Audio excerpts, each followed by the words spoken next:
Hvala, gospod doktor. Samo malo počijem, pa bo bolje. Če bi bil res doktor, bi ti poslal naravnost v posteljo. Potem pa hvala Bogu, da nisi. Ale kašelj pa kar ne pomenja. In kako bled si? Mihael, teči po zdravnika Franca. Vidi, Dominik, zate bo bolje, če si v postelji kot za knjigami.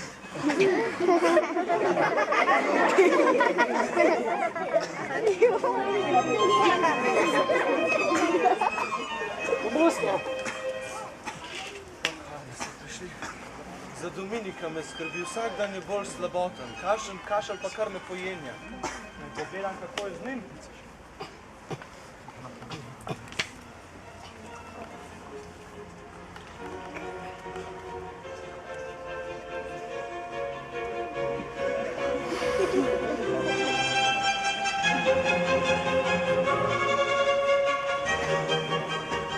Kakšen dragocen biser je tale fant. Tako preprost in živahen kot malo bolnikov. Kaj je vzrok te njegove slabosti? Kako mu lahko pomagamo? Najbolje bi bilo zanj, da bi ga kar pustili umreti, da bi ga kar pustili v nebesa. Življenje mu lahko podaljša le še to, da opusti učenje in opravlja lažja fizična dela. Sicer pa bi mu domači zrak dobro del, tam bi se okrepil. Ja, čeprav ne rad ga bom poslal domov. Pisal bom njegovemu očetu, da ga pride iskat. Hvala, gospod doktor.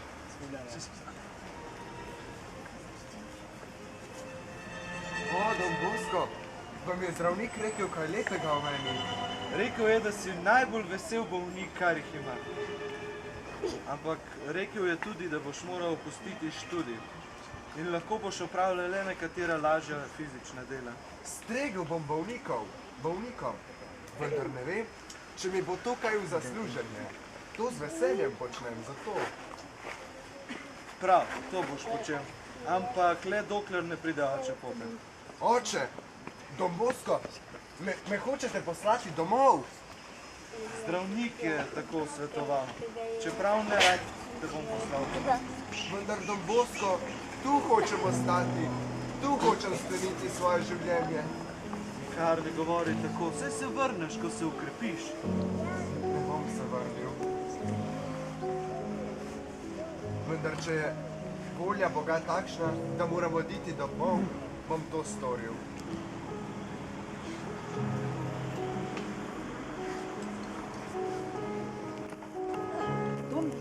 Dominik pa ni ves čas samo ležal v postelji. Imel je že dovolj moči, da je pomagal drugim bolnikom in postoril kaj v oratoriju. Vendar to je naredil s takim navdušenjem, da niso vsi verjeli, da je bil bolan. Don Bosko ga je po nekem času spet poiskal in mu povedal nekaj pomembnega. Dominik, jutri pride tvoj oče pope. Prav. Veste, to telo bo zdržalo le še nekaj dni. Potem pa moja duša lahko svobodno odide k Bogu. Dominik, nikar ne govori tako. Saj nisi tako bolan, da boš kar umrl. Don Bosko, kako naj se pripravim na smrt? Redno daruj Bogu svoje trpljenje. Kaj pa, če pride? Ne vem, nisem prepričan. Kaj, če so mi grehi odpuščeni? Lahko si prepričan, da ti bojo grehi odpuščeni. Bog je milostljiv. Lahko si prepričan, da bo tvoja duša rešena. Kaj pa, če pride in me skuša hudobni duh? Kaj naj storim potem? Če pride hudobni duh, mu povej, da si svojo dušo prodal Jezusu Kristusu. On pa jo je odkupil s svojim življenjem. Če te bo skušal še naprej, ga vprašaj, kaj je on kdaj storil za tvojo dušo. Ničesar ni storil. Jezus pa je daroval samega sebe, zato da bi bil ti v nebesih namesto v peklu. Bom z nebes lahko videl svoje prijatelje in svoje starše. Lahko. In bom lahko kdaj prišel tudi obiskat? Če bo to v večjo Božjo slavo, seveda. Sedaj pa se pojdi pripraviti na Božjo.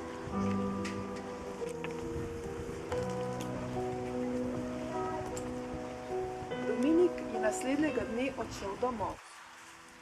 Poslovil se je od svojega dragega učitelja Don Boska in od prijateljev iz oratorija. Vsi so mislili, da ni tako hudo in so se veselili, da ga bodo spet videli, a ni bilo tako.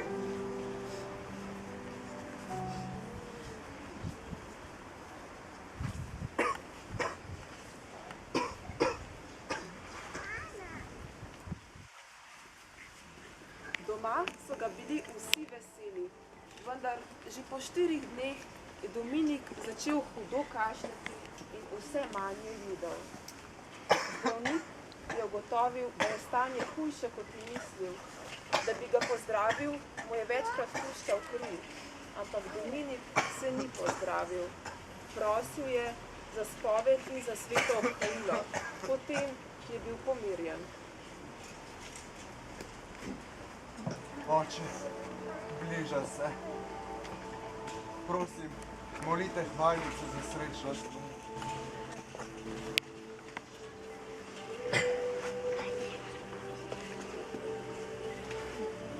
Naslednjič moja duša šla pred tebe in bo zagledala neminljivo lepoto tvojega božjega veličastva, ne pahje spod svojega obličja, ampak je milostno sprejmi v naroče svojega sluganja, da te bo na veke krila in slavila.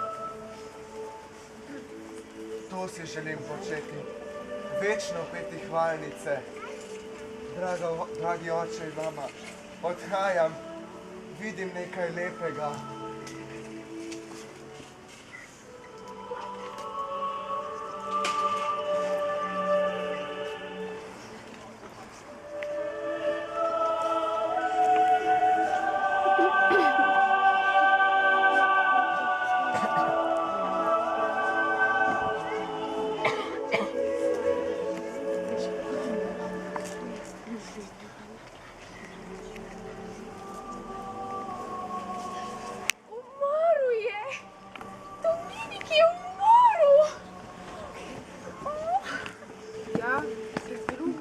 Dobrih 14 let. Kot nekaterim otrokom in animatorjem tukaj. Kako so morali biti njegovi starši žalostni. Res so bili, ampak vedeli so, da bo šel Dominik v nebesa. Tu jih je malo pomirilo. Kaj pa vaši starši otroci? A so gotovi, da bodo šle vaše duše v nebesa? Ja. Dobro premislite. Jaz sem tudi razmislila, kako bo z mojo dušo. A je to zdaj konec zgodbe? Ne, še nekaj zanimivega se je zgodilo. Bilo je 20 let po Dominikovi smrti. Don Bosko je imel sanjsko videnje.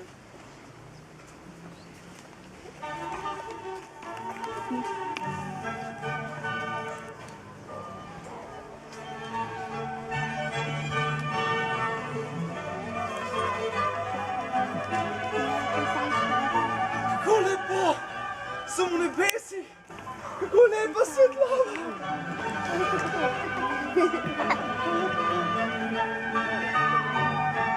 Don Bosko, se me spomnite?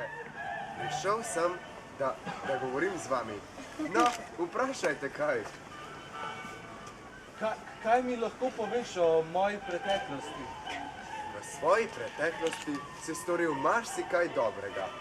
Vendar storil bi lahko še marsikaj več, če bi imel več vere v Boga. Kaj pa mi lahko poveš o moji sedanjosti? Poglej, pripravi svoje mlade, da bodo, ko bodo umrli in bodo prišli pred Boga, da bodo imeli pripravljen tak šopek rož.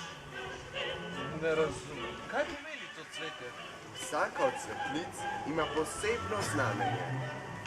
Vrtnica pomeni ljubezen, lilija pomeni čistost in brezgrešnost. Nato vijolica, ki pomeni skromnost, in žitno klasje, ki pomeni sveto obhajilo, ter zimzelen, ki pomeni vztrajnost. Povej mi, Dominik, kdo je tebe najbolj tolažil v tvoji smrtni uri? Najbolj me je tolažila pomoč brezmadežne Marije. To reci tudi svojim otrokom in mladim. Naj se priporočijo zdaj, ko so še živi. Kaj Kaj pa otroci na oratoriju? So na dobri poti? Nekateri ja, drugi ne. Uvrstimo jih lahko v 3 skupine. Prva skupina so tisti, pri katerih se vidi, da Bog dejansko deluje v njih. To se vidi v njihovem delovanju, govorjenju in tako naprej. Ti imajo zagotovljeno mesto pri Bogu.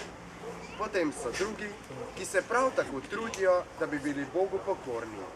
Vendar pa za svoje delovanje potrebujejo le še kakšno znamenje, ki jih bo še bolj pripravilo k dobrim delom. Potem pa so še tretji, ki pa niso ravno pri Bogu, temveč so bolj grešni, če tako rečemo. Navzven izgledajo lahko zelo dobro, so prijazni, vendar navznotraj ni tako. Na, tu imaš njihov seznam.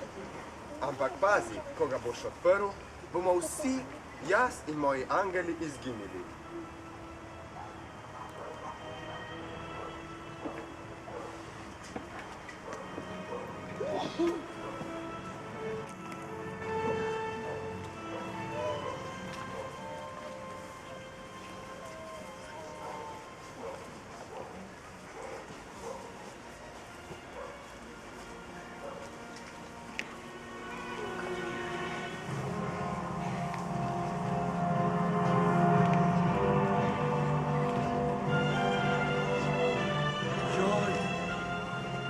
Joj, otroci, kako vam je potrebna ponižnost?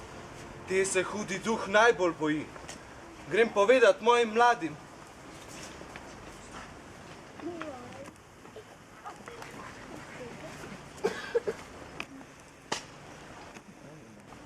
A boš z mano nabirala šopek rož?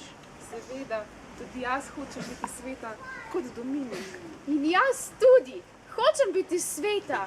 Pred Gospoda hočem postaviti šopek rož. V tale šopek bom dala vrtnico. Vsakič, ko bom živela ljubezen do drugih. Šopek bom dala vijolico. Ko bom živela ponižno, nabrali bova tudi žitno klasje. Ko bova pogosto in redno prejemali sveto obhajilo. In kaj še ostane? Lilija kot znamenje čistosti in tale zimzelen za vztrajnost, zato, da bo najin šopek vedno cvetoč. Ampak potrebna je še priprošnja nebeške matere Marije, zato se ji kar takoj priporočimo.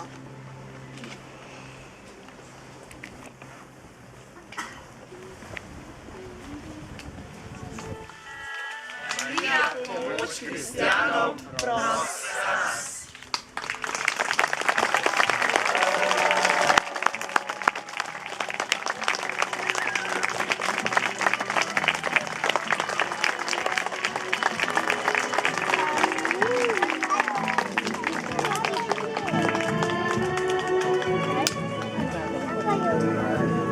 Zacznijmy.